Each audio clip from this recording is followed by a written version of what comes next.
மீன் தொட்டி யாரெல்லாம் வீட்டில் பயன்படுத்துகிறீங்களோ ஒரு தண்ணியை ஊற்றிட்டு நீங்கள் ஒரு மாதம் 2 மாதத்துக்கு தண்ணி மாற்றாமல் இருக்க முடியுமா? 7.5 pH வரைக்கும் எவ்வளோ கஷ்டம் தெரியுங்களா? அதுக்கு எந்த மிஷினும் கிடையாது. அந்த பம்பு போட்டிங்கன்னா 4 மணி நேரங்க எடுத்து குடிச்சு பாருங்கள், எல்லா வியாதி குணமாகும். ஆக்சிஜனை விட அதிகமாக தேவைப்படுறது நைட்ரஜனுங்க. தண்ணியை சுத்தம் பண்ணுறதுக்கு மட்டுக்குமே ஒரு 50 டெக்னிக் இருக்குங்க.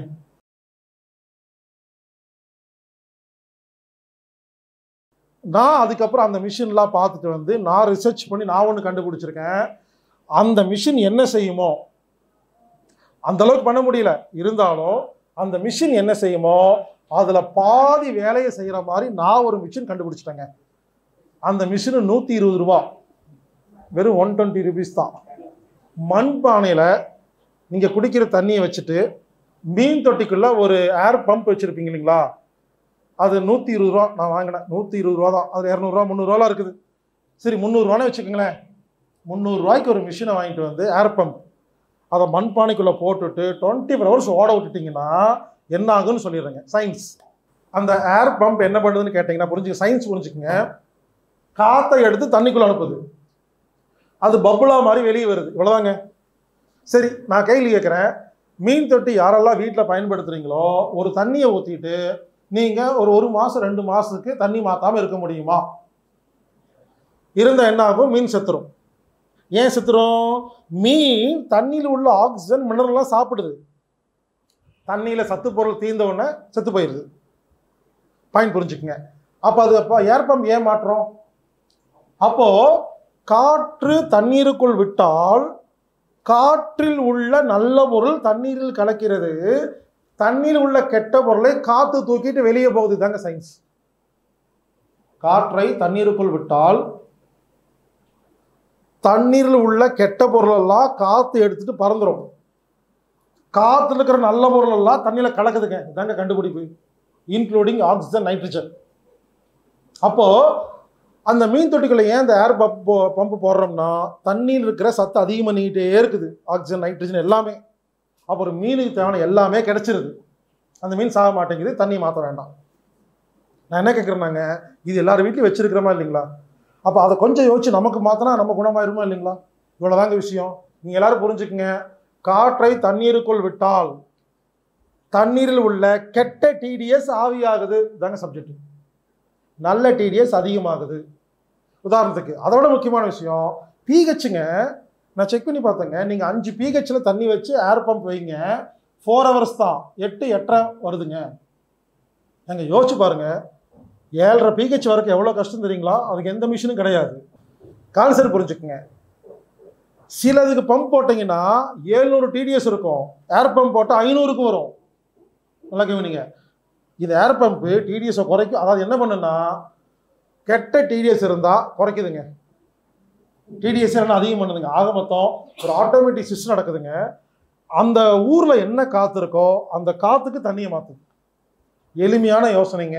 எல்லாரும் ஊருக்கு போகும்போது ஒரு 150 ரூபாய்க்கு ஏர் பம்ப் வாங்கிக்கிங்க, மண்பானை வாங்கிக்கிங்க, தண்ணி அது உள்ளே போட்டுரு, அந்த பம்பை போட்டுருங்க, 24 hours ஓடிக்கிட்டே இருக்கட்டுங்க. ஏன்னா நைட்டு வேணா அது பாவம் அந்த மிஷினுக்காக ரெஸ்ட் எடுக்கிறதுக்காக மிஷினுக்கு ரெஸ்ட் கொடுக்கலாம். அந்த பம்பு போட்டிங்கன்னா 4 மணி நேரங்க எடுத்து குடிச்சு பாருங்க, எல்லா வியாதி குணமாகும். கொஞ்சமாக குடித்தாலும் அதிக சத்து கிடைக்குதுங்க. இது ஒரு எளிமையான யோசனை, ரொம்ப எளிமையான யோசனைங்க. செஞ்சு பாருங்க, ஆச்சரியமா இருக்கும். இனிமேல் எல்லார் வீட்லேயும் மண்பானையில் ஏர் பம்பை போட்டு அதில் இருக்கிற தண்ணி எடுத்து குடிங்க. நான் வீட்டில் என்ன பண்ணியிருக்கேன், ஒரு மண்பானை வச்சுருக்கேன், அப்புறம் சின்ன குடுவை மாதிரி வச்சுருக்கேன்.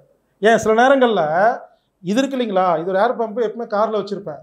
ஒரு ஹோட்டலில் போய் தங்குறேன்னா இதுக்குள்ளே அந்த பைப்பை போட்டு விட்ருவேங்க. பைப் மாதிரி இருக்கும். ஏர் பம்பில் நிறைய டைப் இருக்குது. பம்பு வெளியே இருக்கும், பைப் உள்ளே போகும். பைப் உள்ளே போட்டால் அது பாட்டு கிட்டுக்கிட்டுன்னு ஆடிட்டு இருக்குங்க. அதுவாட்டு ஒரு நான் பாட்டு வேலை செஞ்சுட்டு இருப்பேன், பிடிச்சி போய் மாட்டி தண்ணி ஃபில் பண்ணிகிட்டே இருப்பேங்க. நீங்கள் சின்ன ஒரு டம்ளரில் கூட அது பண்ணலாம், பானையில் பண்ணலாம். இங்கே பாருங்க, இது ரொம்ப எளிமையான யோசனைங்க.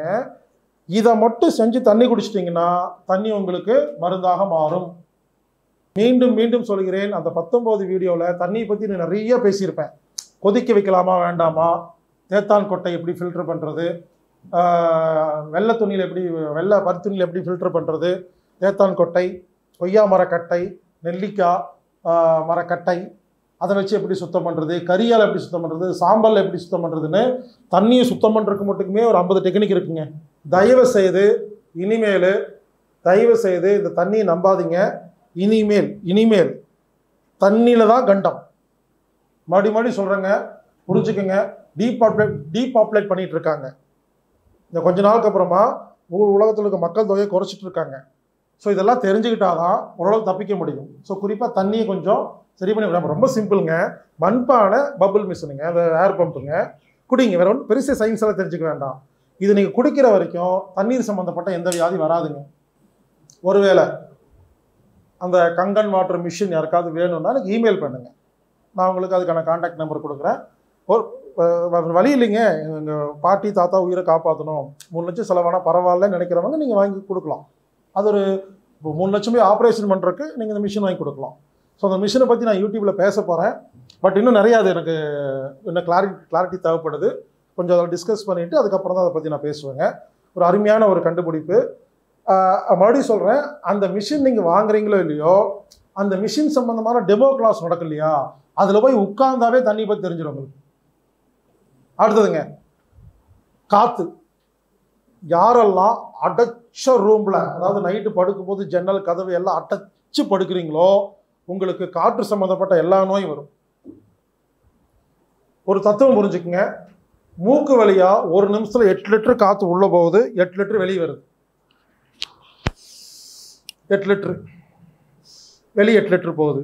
அப்போ அந்த 8 லிட்டர் காற்றுல இருக்கிற ஆக்சிஜன், ஹைட்ரஜன் தாங்க நம்ம ஆரோக்கியம். ஒரு விஷயம் புரிஞ்சுக்குங்க, நமக்கு முக்கியமான காற்று என்னங்க, நம்ம உடம்புக்கு தேவையான முக்கியமான காற்று என்னன்னு கேட்டோன்னா எல்லாருமே ஆக்சிஜன் சொல்லுவோமா இல்லைங்களா?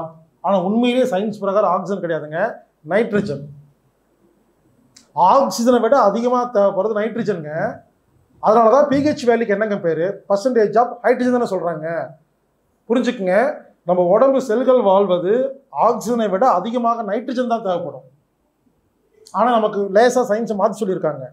காற்றுல நைட்ரஜன் இருக்குங்க, அதை எடுத்தாங்க வாழ்ந்துட்டு இருக்கோம், தண்ணியில் இருக்குது.